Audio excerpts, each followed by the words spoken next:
नमस्कार मित्रों, मैं जीवन ज्योति कोचिंग क्लासेस के इस ऑनलाइन प्लेटफॉर्म पर आप सभी लोगों का स्वागत करता हूं। जैसा कि आपको मैंने बताया था, सीटेट के मैंने सिलेबस के बारे में जानकारी दी थी। सीटेट में आपके तमाम सिलेबस जैसे आपको बात किया था, पाठ्यक्रम के पिछले कंटेंट में मैंने आपको पूरी बात बता दी थी कि ये जो पाठ्यक्रम था, पाठ्यक्रम के टोटल 15 नंबर के जो शुरू के जो ये कह लीजिए कि मैथमेटिकल थे, उनके बारे में मैंने आपसे चर्चा किया था। उसी में से आज मैं पहले चैप्टर का आपको एनालिसिस करने वाला हूं और पहले चैप्टर के साथ साथ आपको मैं यहाँ बता देना चाहता हूं कि मैं इसका प्रश्न लेकर आऊंगा। अब वह प्रश्न ऐसा प्रश्न होगा जो प्रीवियस ईयर में पूछे गए होंगे, जिसमें 50 प्रश्नों का मैं एक संग्रह कलेक्शन किया हूं, जैसा मैंने आपको पिछले वीडियो में वादा किया था। और मैं 50 क्वेश्चनों का संग्रह किया हूं। उस संग्रह को मैं आपके बीच में प्रस्तुत करूंगा, लेकिन उससे पहले इस कॉन्सेप्ट को पूरा समझा जाए कि ज्यामिति में होता क्या है, ज्योमेट्री में होता क्या है, थोड़ा सा इसके बारे में जानकारी लेना चाहते हैं। तो मैं आता हूं और ज्योमेट्री के बारे में पूरी जानकारी आपको देने का प्रयास करता हूं कि ज्योमेट्री में आखिर होता क्या है, कैसे है ये ज्योमेट्री। देखिए, आपको मैं बता दूं, आप लोग जानते होंगे कि हमारे पास जो आकृति होती है ज्योमेट्री में, आकृति, ये आकृति जिसको अंग्रेजी में हम लोग क्या कहते हैं, शेप्स कहते हैं। क्या कहते हैं?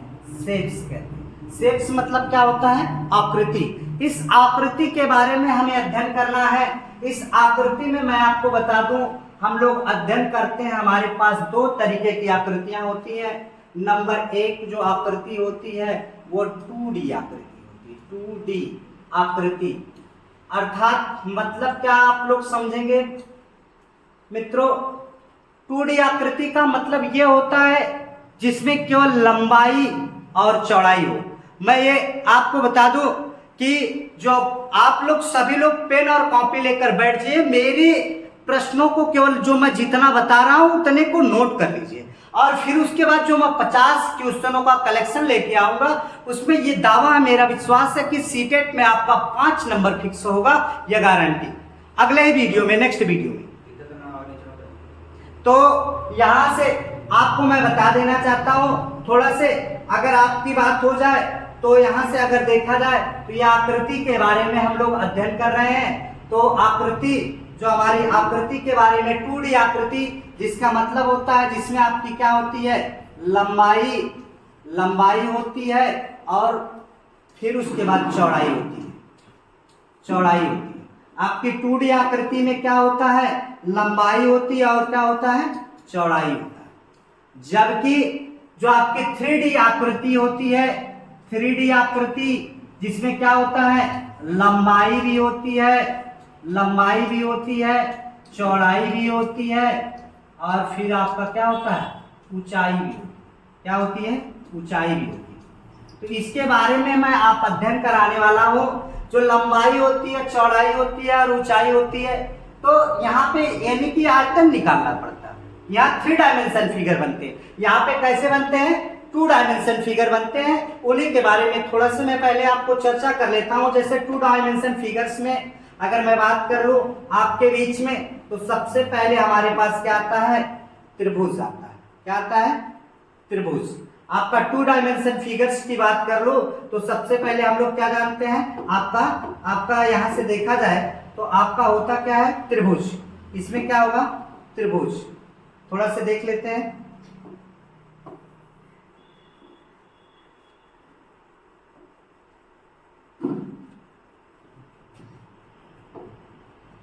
देखिए, त्रिभुज होता है। त्रिभुज के बाद आप अगर बात करूं तो उसके बाद आपकी बात आती है तो आयत होता है। त्रिभुज के बाद क्या होता है, वर्ग। ये क्या हो गया, वर्ग। वर्ग में क्या होती है, जिसमें चारों भुजाएं क्या होती हैं, बराबर होती है। फिर उसके बाद आपकी बात आती है तो कौन आता है, आयत आता है। अब इसमें क्या आता है, आयत आता है, आयत। फिर उसके बाद कौन आता है, ये आपका त्रिभुज हो गया, ये आपका त्रिभुज हो गया।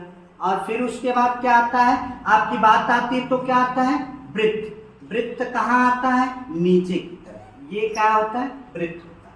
ये आपको बता दूं, आयत हो गया, वर्ग हो गया, वृत्त हो गया, त्रिभुज हो गया, ये जो जिसमें केवल लंबाई और चौड़ाई के बारे में अध्ययन करना होता है वो हमारा क्या कहलाता है मित्रों? आपको बता दें 2D आपका आकृति होती है। फिर उसके बाद 3D आकृति के बारे में आते हैं। जैसे मैं आपको बता दूं 3D आकृति में सबसे पहले अगर आपकी बात होती है तो ये आप क्या जानते हैं? घन जानते हैं। क्या जानते हैं? घन। इसका नाम होता क्या? घन। दूसरा आप क्या जानते हैं? घनाभ। घनाभ। अगर घनाभ की बात की जाए तो आप ये जानते हैं क्या होता है? घनाभ। घनाभ जिसमें आपका लंबाई और चौड़ाई आपकी होती है, ऊंचाई भी होती है। फिर उसके बाद आप क्या जानते हैं? बेलन जानते हैं। क्या जानते हैं? बेलन जानते हैं।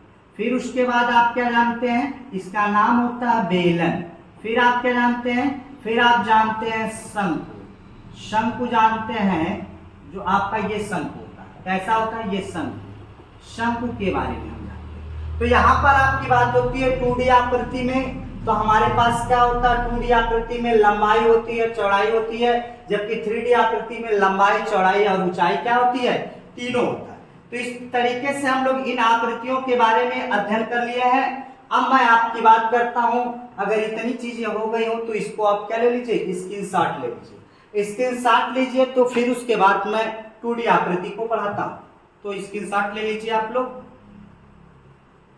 चलिए अब आगे बढ़ते हैं।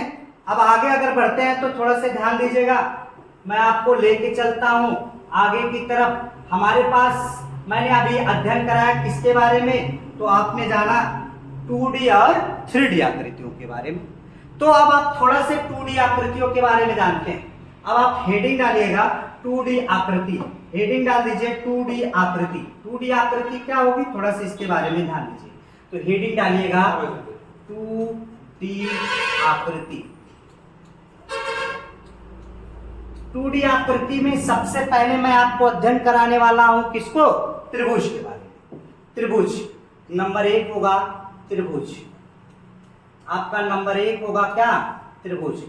अब आपको पता होना चाहिए कि त्रिभुज कितने भुजाओं से मिलकर बना होता है? त्रिभुज हमेशा कितने भुजाओं से? 3 भुजाओं से मिलकर बना होता है।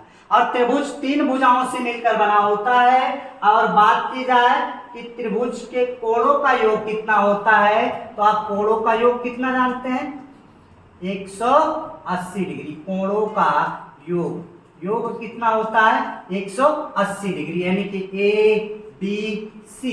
अब आपका कितना होगा? A प्लस क्या होगा? ये देखिए कोण A प्लस कोण B प्लस कोण C बराबर टोटल योग कितना होगा?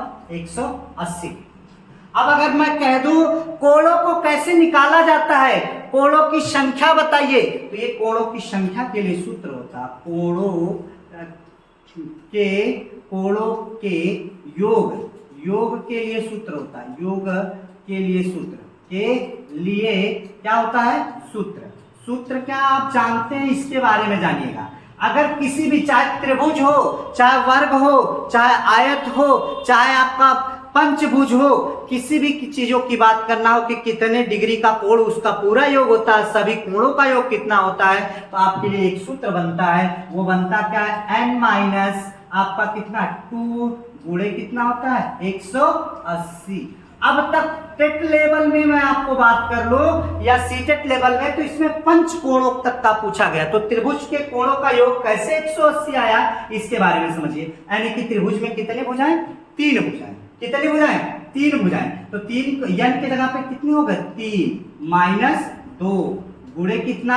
180 बराबर कितना हो जाएगा? 3 में से 2 जाएगा, कितना बचेगा? 1 गुणे 180 बराबर 180 डिग्री। उसी तरीके से अगर मैं आपको आयत की बात कर लूं तो आयत के लिए भी देख लीजिए। अभी इसको हम लोग आयत के बारे में थोड़ा सा अध्ययन कर लेते हैं, देख लेते हैं। अभी फिर मैं पढ़ाऊंगा अभी आयत के बारे में। आयत जो हमारा आयत होता है उसके बारे में थोड़ा सा जानकारी ले लेते हैं। जो आयत होता है, आयत में कितनी भुजाएं होती हैं? 4 भुजाएं। तो यानी कि n के जगह पे कितना रखेंगे? 4 माइनस 2 गुणे 180। तो इसमें से कितना घटेगा? इसमें से अगर बात की जाएगी तो क्या कर लेंगे? 2 में से 2 4 जाएगा, 4 में से 2 जाएगा, 2 गुणे 180 बराबर कितना होगा? 18 दूनी के 36, 360 डिग्री। ये कितना डिग्री, 360 डिग्री। इतनी चीजें हम लोग त्रिभुज के बारे में जानते हैं। बाकी आपको त्रिभुज भुजाओं के आधार पर 3 होते हैं और कोणों के आधार पर भी कितने होते हैं, 3 होते हैं। उनके बारे में मैं आपको अध्ययन कराता हूँ। अगर इतनी चीजें हो गई हो तो इसको नोट कर लीजिए, तब उसके बाद मैं आगे चलता हूँ। तो इतनी चीजें का स्क्रीनशॉट लीजिए और फिर मैं आगे बढ़ता हूँ। थोड़ा सा देखते हैं, आगे की तरफ बढ़ते हैं। तो चलिए आगे। अब मैंने आपको बताया कि त्रिभुज भुजाओं के अगर त्रिभुज के प्रकार, त्रिभुज के प्रकार, त्रिभुज के प्रकार, प्रकार क्या रहे त्रिभुज के, जरा इसके बारे में समझो। त्रिभुज के प्रकार की बात अगर मैं कर लूं तो त्रिभुज कितने प्रकार के होते हैं। देखिए त्रिभुज के प्रकार, अगर मैं त्रिभुज के प्रकार बात करूं तो त्रिभुज कितने प्रकार के होते हैं, तो मैंने बताया 2 प्रकार।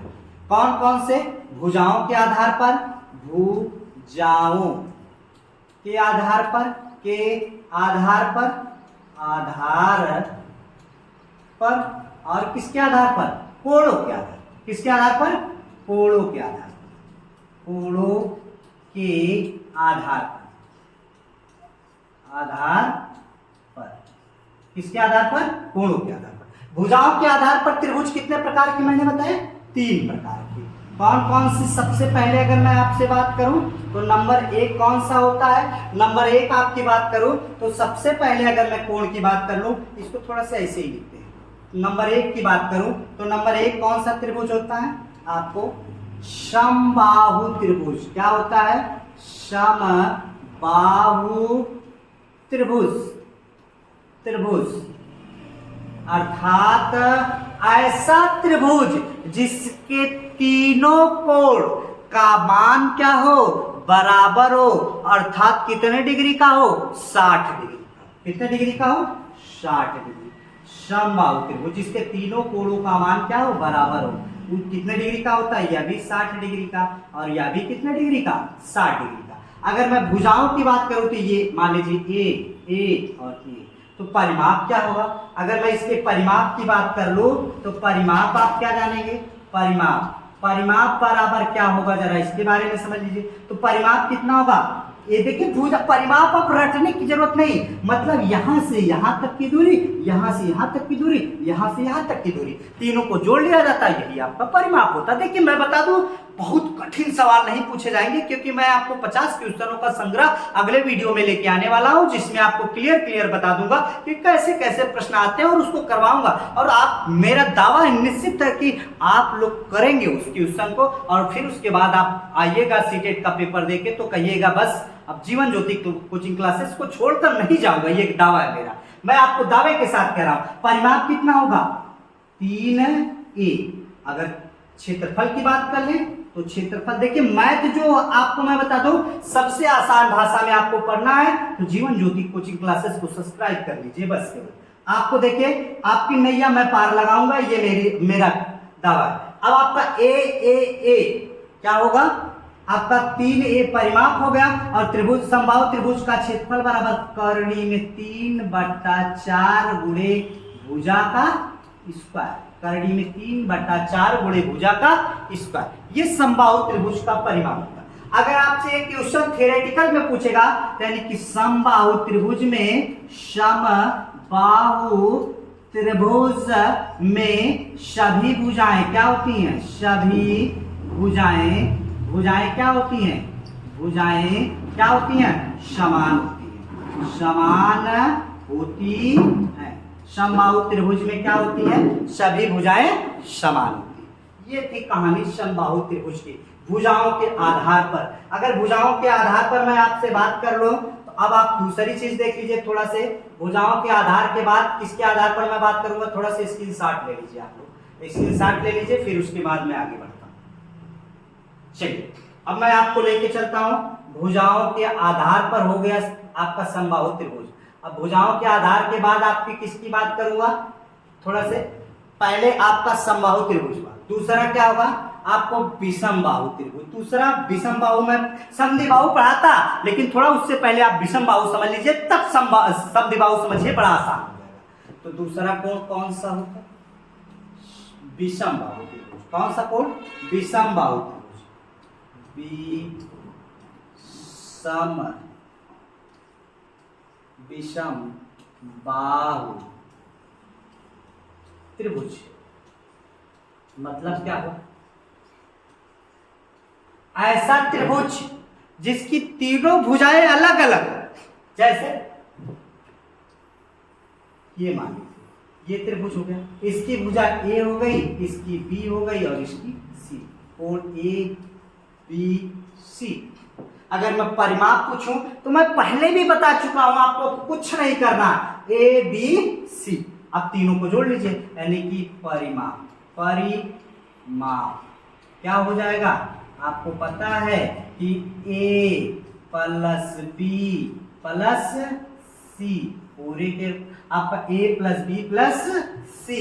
अब उसके बाद यहीं पे आपका अगर एक प्रश्न और आपका छूटता है वो अर्ध परिमाप, जो हमारे क्षेत्रफल निकालने के लिए ऐसे त्रिभुज के लिए बहुत इंपॉर्टेंट होता है। अर्ध परिमाप यस बराबर आपका क्या होता है, ए प्लस बी प्लस सी पूरे के बटा 2। अच्छा, अर्ध परिमाप होता है। अब यहाँ क्षेत्रफल निकालने की बात होती है, आपका क्या होता है, क्षेत्रफल निकालने की बात आती है। तो क्षेत्रफल में आप जानते होंगे कि यहां से विषम बाहु त्रिभुज का क्षेत्रफल, तब आप क्या निकालते हैं, विषम बाहु त्रिभुज का क्षेत्रफल।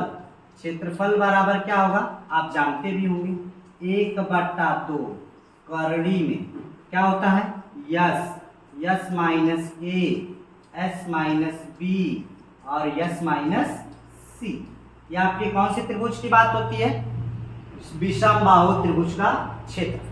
अब इनके बाद हम लोग आपको क्या करते हैं, विषम बाहु त्रिभुज की मैंने परिभाषा बताया, ऐसा त्रिभुज जिसकी तीनों भुजाएं डिफरेंट हो, मतलब इसकी मान लीजिए 3 हो, ये 4 हो, ये 6 हो, तो ऐसी भुजाएं क्या होती हैं, विषम बाहु त्रिभुज। बाकी अब आपकी अगली बात करते हैं, इसको भी स्क्रीनशॉट ले लीजिए, आगे चलते हैं। देखिए अब अगर यही चीज मैं 2 भुजाएं बराबर कर दूं, थोड़ा सा इसको लेके चलते हैं और आगे की तरफ दिखाते हैं आपको। जैसे मैं आपको यहीं पे देख लेते हैं, दूसरा वाला देख लेते हैं, या यानी कि तीसरा आपका कौन सा, समद्विबाहु त्रिभुज, समद्विबाहु त्रिभुज, बाहु त्रिभुज मतलब समझिएगा, ऐसा त्रिभुज जिसकी 2 भुजाएं बराबर हो उसे हम क्या कहते हैं, समद्विबाहु त्रिभुज। मान लीजिए जैसे कि अगर मैं आपको दिखा दूं समद्विबाहु त्रिभुज, ऐसा त्रिभुज जिसकी 2 भुजाएं बराबर, 2 भुजाएं का मतलब ये आप मान लीजिए ए, ये मान लीजिए ए और ये मान लीजिए बी, तो परिमाप क्या हो जाएगा, परिमाप के बारे में आप समझिएगा। परिमाप मैंने बताया था कि जैसे इसमें a और b था, तो इसमें a कितना हो जाएगा, 2a, और फिर उसके बाद क्या हो जाएगा, प्लस b बटा 2। अर्ध परिमाप तो क्या होता है, ये जरा देख लीजिए, आपको मैं इसके बारे में बता देता हूं। तो आपका यहां से देखिए, आप सीधे सी जाते हैं, अर्ध परिमाप की अगर बात की जाए तो थोड़ा सा इसके बारे में जान लीजिए। आप एकदम हूबहू वही है, अर्थात आप कह सकते हैं यस बराबर क्या कह सकते हैं, ओ सॉरी रुकिए, ये परिमाप आपका निकल के आया, क्या निकल के आया, परिमाप। और उसके बाद क्या होगा, आपका ये परिमाप निकल कर आता है। अगर अर्ध परिमाप की बात कर लेते हैं तो क्या होता है आपका, देखिए 2a प्लस b बटा कितना होता है, तो ये होता है। अब आपकी बात करते हैं इसके क्षेत्रफल की बात करते हैं, समद्विबाहु त्रिभुज का क्षेत्रफल, समद्विबाहु त्रिभुज का क्षेत्रफल बराबर तब क्या निकालते हैं, 1/2 करड़ी में s माइनस ए, 2 बार है इसलिए होल स्क्वायर इंटू क्या होगा, s माइनस ए और इंटू कितना हो जाएगा आपका, फिर उसके बाद आपकी बात आती है तो क्या होगा, s माइनस बी। ये आपका समद्विबाहु, ये किसके आधार पर हुआ, आपको समद्विबाहु त्रिभुज किसके आधार पर मैंने बताया, भुजाओं के आधार पर 3 त्रिभुज। अगर मैं आपसे बात कर लूं तो भुजाओं के आधार पर कितने त्रिभुज, 3 त्रिभुज। देखिए त्रिभुज के प्रकार में मैंने आपको बताया, त्रिभुज के प्रकार में भुजाओं के आधार पर कितने त्रिभुज, आपके तीन त्रिभुज, एक समबाहु त्रिभुज, एक विषमबाहु त्रिभुज और एक क्या होता है समद्विबाहु त्रिभुज। समबाहु त्रिभुज का परिमाप 3a, क्षेत्रफल करड़ी में 3/4 गुणे भुजा का स्क्वायर। समबाहु त्रिभुज में सभी भुजाएं क्या होती हैं समान होती हैं। अगर मैं इसके बाद बात करूं तो एक बार मेरे साथ रिपीट कर लीजिए। तो ये विषमबाहु त्रिभुज, ऐसा त्रिभुज जिसके तीनों भुजाएं भिन्न होती है उसे विषमबाहु त्रिभुज कहते हैं, जिसका परिमाप a + b + c होता है, यानी कि तीनों को जोड़ लिया जाता है। अर्ध परिमाप a + b + c बटा 2 कर लेते हैं। विषमबाहु त्रिभुज का क्षेत्रफल जो होता है 1/2 आपका S S minus A S minus B S minus C. S क्या होता है अर्ध परिमाप। उसी तरीके से समद्विबाहु त्रिभुज को भी मैंने पढ़ा क्या है समद्विबाहु त्रिभुज, ऐसा त्रिभुज जिसमें आपका क्या होती है दो भुजाएं समान होती है और तीसरी भिन्न होती है। इसको क्या कहते हैं 2a + b। अर्ध परिमाप क्या होता है 2a + b बटा 2 और समद्विबाहु त्रिभुज का ये निकालना होता है। तो आपको बता दूं कि यहाँ पर आपको क्या करना होता है 1/2 s - a s - b root में, यानी कि रूट बोले तो वर्ग में। अब आपकी बात आती है तो मैं आपको चलता हूं लेकर आगे। अगर बात हो जाए तो अब आप किसके आधार पर त्रिभुज की बात करेंगे, अब कोणों के आधार पर। किसके आधार पर कोणों के आधार पर। किसके आधार पर कोणों के आधार पर। तो थोड़ा से कोणों के आधार पर देख लीजिए कि आपका कोणों के आधार पर, कोणों के आधार पर एक चीज आपको मैं बता देता हूं कि थोड़ा से कोण के बारे में हम जानकारी ले लेते हैं। कोण कैसे बनता है, एंगल जिसको हम एंगल कहते हैं। एंगल बोले तो अगर मैं आपसे बात कर दूं तो यहां से आप देख लीजिए अगर 90 से छोटा यानी कि बोल दिया जाए तो आप सीधी सी बात जानेंगे 1 से लेकर कितने डिग्री तक आपका 89 डिग्री तक कौन सा कोण होता है आप जानते हैं कौन सा कोण होता है न्यून कोण। न्यून कोण और फिर उसके बाद आपका क्या होता है 90 डिग्री को कौन सा कोण कहते हैं समकोण। समकोण और फिर उसके बाद क्या होता है अगर 90 से बड़ा अर्थात 91 से लेकर 100 कितने तक 79 तक 79 तक कौन सा कोण होता है अधिक कोण। कौन सा कोण अधिक कोण। अधिक कोण और फिर उसके बाद आपकी बात आती है आपका 180 डिग्री को जो सीधे सीधे एक लाइन में होता है उसे हम कौन सा कोण कहते हैं ऋजु कोण। ऋजु कोण। ठीक उसके बाद आपकी बात आती है 180 से ऊपर 181 से लेकर कितना तक 360 डिग्री तक कौन सा कोण होता है बृहत कोण। कौन सा कोण बृहत कोण मतलब सबसे बड़ा। अगर मैं इन कोणों का अध्ययन आप लोगों को भली भांति करा चुका हूं तो अब आप कोणों के आधार पर त्रिभुज जानेंगे। सबसे पहले अर्थात हम लोग न्यून कोण के बारे में पढ़ेंगे। न्यून कोण बोले तो न्यून कोण नंबर 1 न्यून कोण मतलब ऐसा कोण जिसकी क्या हो जो ऐसा कोण जिसके तीनों कोणों का मान 90 से छोटा हो। अर्थात ऐसा कोण जिसके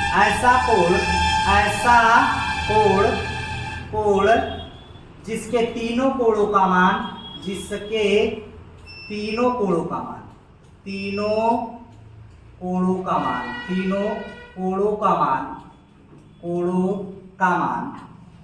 क्या हो मान 90 से छोटा हो 90 डिग्री से क्या हो छोटा हो। चलिए अब उसके बाद कुछ इस तरीके से कोणों के आधार पर ये बनता है। ये कौन सा कोण होता है न्यून कोण। मान लीजिए सपोज दैट अगर ये 60 डिग्री ये आपका कितना 70 डिग्री तो जरा कमेंट बॉक्स में छाप के बताइएगा कि ये कितने डिग्री। मैं देखता हूं कमेंट बॉक्स में आप क्या बताते हैं इस कोण को, क्योंकि मैं पहले भी बता चुका हूं आपको कि तीनों कोणों का योगफल कितना होता है 180। अब न्यून कोण क्या हो गया ये आप मान लीजिए न्यून कोण हो गया। अब आपकी बात करते हैं आपके न्यून कोण के अध्ययन तो हमने कर लिया। अब आपकी बात होती है कौन सा समकोण। इसके बारे में इसका स्क्रीनशॉट लीजिए फिर मैं आपको आगे बताऊं। ये कमेंट बॉक्स में जरूर बताइएगा मुझे आगे लेके चलता हूं। देखिए अब थोड़ा से इसके बारे में जानकारी लेते हैं। चलिए न्यून कोण अब क्या होगा समकोण। क्या होगा, दूसरा क्या होता है, समकोण, क्या, त्रिभुज, समकोण त्रिभुज। मतलब ये आपके बता दूं कि आपके जीवन में सबसे इंपॉर्टेंट रहने वाला है ये कोण। अगर ये नहीं किताब में छपा, पेपर में छपा, तो फिर कुछ नहीं चलेगा। बता दूं एक ऐसा कोण जिसका मान कितना डिग्री हो, 90 डिग्री। इसी पे पाइथागोरस प्रमेय का थ्योरम भी आया, जिसका नाम क्या जानते हैं आप, कर्ण का स्क्वायर। कर्ण का स्क्वायर बराबर लंब का स्क्वायर धन आधार का स्क्वायर। किसका स्क्वायर, आधार का स्क्वायर। ये पाइथागोरस प्रमेय का थ्योरम। और इसके आधार पर मैं आपको देखिए रट्टनी टॉपिक से समझाना चाह रहा हूं कि कैसे इनके आधार पर कुछ मैं आपको वो दे रहा हूं, की शब्द दे रहा हूं कि कैसे आपको की अक्षर होंगे जिनके बारे में आप समझेंगे। जैसे मैं कह दूं 5 का स्क्वायर बराबर, ये 5 अगर मान लीजिए ये 5 हो जाए, ये 4 हो जाए, तो ये कितना होगा, तो सीधी सी बात होगी ये 4 का स्क्वायर धन, ये आपका देखिए ये लंब का स्क्वायर धन आधार का स्क्वायर। तो आपको पता होना चाहिए कि ये 25 होता है और ये प्लस इधर आके माइनस को 16 बराबर आधार का स्क्वायर। और यहाँ से 25 में से 16 जाएगा तो कितना बचेगा, 9 बराबर आधार का स्क्वायर। वर्ग तो वर्गमूल यानी कि 9 बराबर आपका करड़ी में आधार, और 9 का वर्गमूल कितना होता है, तो वो आता है 3, यानी कि आधार कितना हो गया आपका, आधार आपका बन के आ गया 3। यहाँ पे आपका आधार आपका कितना बन के आ गया, आपका आधार बन के आ गया 3। अब आप इसी पे मैंने आपको कई ठो समझा दे रहा हूं कि कई ठो लिखा हो आपको, जैसे 5 का स्क्वायर बराबर कितना, 4 का स्क्वायर धन 3 का स्क्वायर। इसको भी समझाता हूं कैसे, 5 25, 4 चौको 16 और 3 त्रिका 9, 25 और 16 9 25, तो ये 25 से बराबर हो गए। तो इसी तरीके से मैं कई और आपको लेके आ रहा हूं जो आपको डायरेक्ट जान लीजिए। दूसरा आपका 10 का स्क्वायर बराबर कितने का, 8 का स्क्वायर धन क्या होता है आपका 6 का स्क्वायर। एक चीज और बता दूं, कभी भी कर्ण का मान नहीं बदलता है, बदलता किसका, लंब और आधार का। इस कोण के लिए भी ये क्या होगा, आधार, इस कोण के लिए भी ये क्या होगा, आधार। लेकिन इस कोण के लिए ये क्या हो जाता है, आधार, और ये क्या हो जाता है, कर्ण, सॉरी ये आधार हो जाता है और ये क्या हो जाता है, लंब, और ये कर्ण कभी बदलता नहीं। ये दोनों आपस में चेंज हो सकते हैं, लेकिन अब कभी भी ये नहीं चेंज होता। उसी तरीके से तीसरा आप देख लीजिए, जैसे 13 का स्क्वायर आप कितना जानते हैं, 169, या 12 का स्क्वायर कितना 25, और फिर 144, और 5 का स्क्वायर 25, यह भी होता है। चौथा आप देख लीजिए, जैसे आपको मैं बता दूं 17 का स्क्वायर बराबर 15 का स्क्वायर प्लस 8 का स्क्वायर। 17 का 289, 15 का कितना 225, और 8 का 64 जोड़ेंगे तो 289 बराबर हो जाएगा। फिर उसके बाद मैंने आपको ये बताया था, आपका 5वां हो जाए, मान लीजिए 25 का स्क्वायर बराबर 25 का स्क्वायर बराबर आपका कितना 24 का स्क्वायर प्लस 7 का स्क्वायर। अगर ऐसा आपको भी और भी कुछ मिल रहा है कि सर जी इससे और भी ज्यादा होते हैं, तो उसको कमेंट बॉक्स में आप छापेंगे जरूर। आगे देखते हैं, ये हमारे क्या होते हैं, समकोण त्रिभुज के पाइथागोरस थ्योरम होती है। और जब पाइथागोरस थ्योरम होती है तो इसी पे एक सूत्र बनता है। बीटीसी वालों को, जो बीटीसी कर रहे थे उन लोगों को बता दो, जो इस समय वर्तमान में कर रहे हैं उनके लिए भी ये क्वेश्चन यहाँ से बनता है, समकोण त्रिभुज का क्षेत्रफल। समकोण त्रिभुज का क्षेत्रफल बराबर आप जानते होंगे कि क्या होता है। थोड़ा सा इसको आगे बढ़ाते हैं, स्क्रॉल करते हैं, तो चलिए समकोण त्रिभुज का क्षेत्रफल क्या होता है, तो यहाँ पे समकोण त्रिभुज भुज का क्षेत्रफल बराबर आप क्या जानते हैं, तो होता क्या है 1/2 आधार गुणे ऊंचाई, आधार गुणे ऊंचाई। क्या होता है, आधार गुणे ऊंचाई। अगर मैं ये आधार गुणे ऊंचाई जानता हूं, यानी कि समकोण त्रिभुज हो गया, इस कोण के लिए ये आधार हो गया और ये ऊंचाई हो गई। आप कहेंगे सर जी इस कोण के लिए बताइए, तब भी तो वही, आप मान लीजिए इसको ऊंचाई कर दें, इसको आधार कर दें, तब भी तो गुणा है, तो गुणा में तो आगे पीछे हो सकता, क्रम विनिमय का नियम फॉलो कर ले, कोई दिक्कत नहीं। अब आपको समबाहु त्रिभुज या समकोण त्रिभुज हो गया। तो अब आपको मैंने कोणों के आधार पर कितने त्रिभुज बता दिए? 2। कौन कौन से? न्यून कोण त्रिभुज, जिसमें ऐसा त्रिभुज जिसके सभी कोणों का मान कितना होता है? 90 से छोटा। समकोण त्रिभुज, ऐसा कोण जिसका मान क्या होता है आपका, जिसमें एक कोण का मान 90 डिग्री होता है। फिर उसके बाद मैंने क्या बताया? समकोण त्रिभुज में एक पाइथागोरस थ्योरम बताया। पाइथागोरस थ्योरम क्या था मेरे साथ आप द्वारा? ये आपका कर्ण का स्क्वायर बराबर लंब का स्क्वायर धन आधार का स्क्वायर। फिर उसी पे मैंने आधारित कुछ वो स्क्वायर्स आपको बता दिए, नोट्स करा दिए, जैसे 5 का स्क्वायर के साथ 4 का स्क्वायर धन आपका कितने का? 3 का स्क्वायर। फिर उसी तरीके से मैंने 10 का स्क्वायर बराबर बताया 8 का स्क्वायर और कितना आपका 6 का स्क्वायर। फिर मैंने आपको कितना बताया? मैंने 13 का स्क्वायर बराबर आपको 12 का स्क्वायर धन कितने का बताया? आपको आपका 5 का स्क्वायर, 12 का स्क्वायर और 5 का। फिर मैंने कितने का बताया? 17 का स्क्वायर। 17 का स्क्वायर के बराबर क्या आपको 15 का स्क्वायर प्लस कितने का? 8 का स्क्वायर। फिर मैंने आपको कितने का बताया? 24 का बताया। मैंने आपको 25 का बताया। 25 का स्क्वायर के साथ साथ आपको क्या बताया? 24 का स्क्वायर धन 7 का स्क्वायर। यहां तक आपका ये हो चुका है। आगे देखते हैं। अब आपको किसके आधार पर देखते हैं, थोड़ा सा इसके बारे में देख लेते हैं। अब मैं आपको बता देता हूं अधिकोण त्रिभुज। देखिए अधिकोण त्रिभुज, अधिक कोण त्रिभुज, जिससे आपको पता होगा कि अधिक कोण बोले तो एक कोण 90 डिग्री से ज्यादा, अर्थात क्या हो? एक कोण कितने डिग्री से? 90 डिग्री से ज्यादा हो।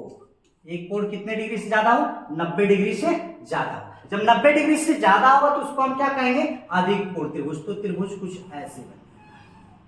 अब आपकी बात कर देता हूं मैं, इसको मान लीजिए 120 डिग्री कह देता हूं। इसको आप कितना डिग्री कह लेते हैं? आप इसको 40 डिग्री कह देते हैं। तो इसका मान कितना होगा? कमेंट बॉक्स में आप छापिएगा ABC मान। तो ये कोण B का मान आपसे मैं क्वेश्चन में पूछ रहा हूं, इसको भी कमेंट बॉक्स में आप छाप दीजिएगा। आगे अब मैं कोणों के आधार पर आपको त्रिभुज का अध्ययन करा दिया। अब मैं आपकी बात करता हूं, त्रिभुज को अभी मैंने अध्ययन कराया। अब मैं क्या करता हूं, अब आपकी बात त्रिभुज के बाद आते हैं किस पे? वर्ग पे। किस पे आएंगे? वर्ग पे। तो इतनी चीजें आप क्लियर अगर कर लिए हो तो मैं आगे बढ़ूं। तो आगे बढ़ूं उससे पहले आप स्क्रीनशॉट ले लीजिए। तो चलिए आगे बढ़ते हैं।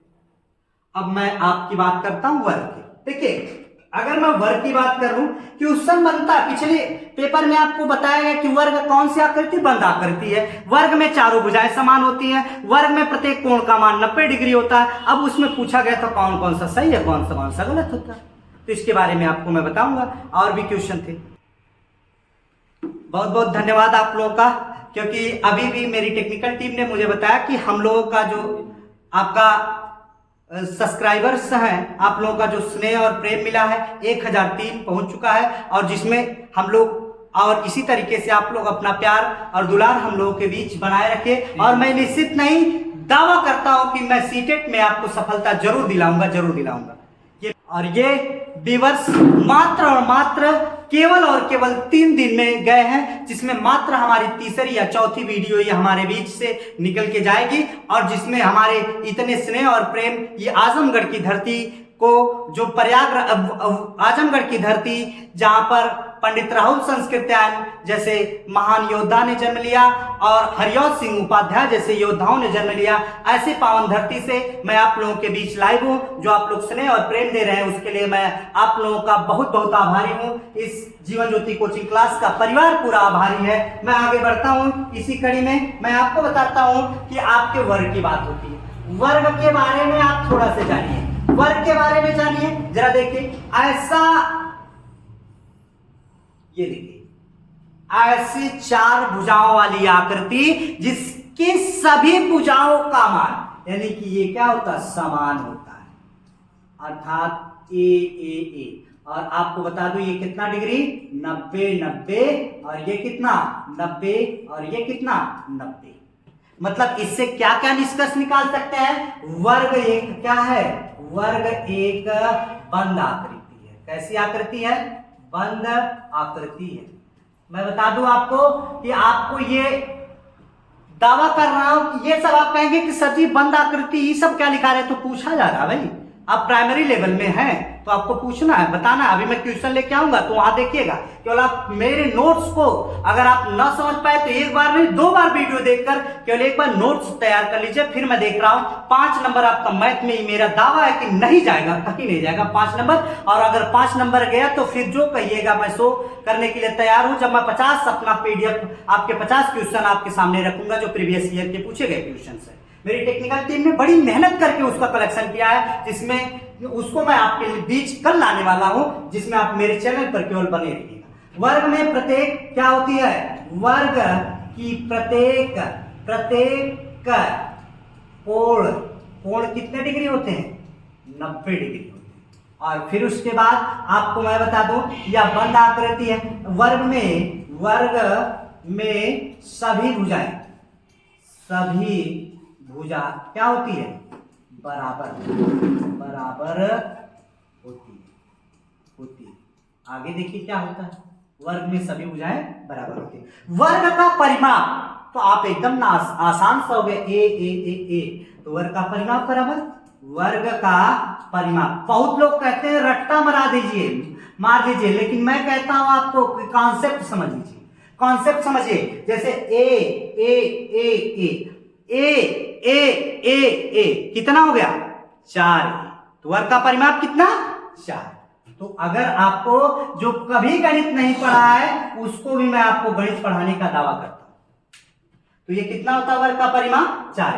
अब देखिए, क्योंकि वर्ग का क्षेत्रफल, क्योंकि आधार गुणे ऊंचाई, तो आधार भी उतना है ऊंचाई भी उतना है, तो ऊंचाई और आधार मिला के कितना हो गया, भुजा का स्क्वायर। तो यानी कि वर्ग का क्या निकाल लिया जाए, क्षेत्रफल बराबर क्या हो जाएगा, भुजा का स्क्वायर। ये था हमारा वर्ग। अब वर्ग के बाद मैं आता हूं, अब बात आती है आयत। तो चलिए आयत पे लेके आता हूं, आपको आयत पे लेके आता हूं। वर्ग के बाद इसका स्क्रीनशॉट ले लीजिए। मैं आपकी बात करता हूं आयत, जो आयत बनता है। देखिए आयत क्या होता है, जरा इसके बारे में समझिए। ऐसी आकृति जिसमें 2 आमने सामने की भुजाएं क्या होती हैं, बराबर होती हैं, तो इसको हम क्या कहते हैं, आपका आयत। ये अगर मान लीजिए ये आपका ए हो गया, तो यह भी कितना होगा, ए, और यह कितना हो गया, बी, तो यह भी कितना, बी। तो आपका क्या होगा, ये वर्ग और आयत। आयत की भी वही चीज, वही कहानी दोहराइए। यह कौन सी आकृति है, यह बंद आकृति होती है। दूसरी चीज, पहली ये क्या होती है, बंद आकृति होती। कौन सी आकृति होती, बंद आकृति होती है। अब देखिए, फिर उसके बाद यह बंद आकृति होती है। दूसरी चीज आपकी बात आती है कि यह आपको बता दूं कि यह बंद आकृति होती है और सामने की भुजाएं आपस में बराबर होती है। सामने की भुजाएं आपस में क्या होती हैं, आपस में बराबर होती हैं।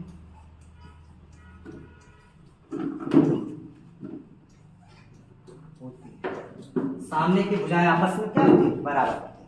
अब वर्ग का अगर मैं परिमाप पूछ लूं तो वर्ग का परिमाप आप लोग जरूर कमेंट बॉक्स में बताएं। वर्ग का परिमाप देखिए, ये कमेंट बॉक्स में आप लोग छाप देंगे वर्ग का परिमाप, क्योंकि जैसे आयत का परिमाप आप लोग कमेंट बॉक्स में जरूर छापें। तो आयत का परिमाप, किसका परिमाप, आयत का परिमाप इस कमेंट बॉक्स में जरूर छापें। आपका आयत का परिमाप क्या कर लें, कमेंट बॉक्स में जरूर छापें।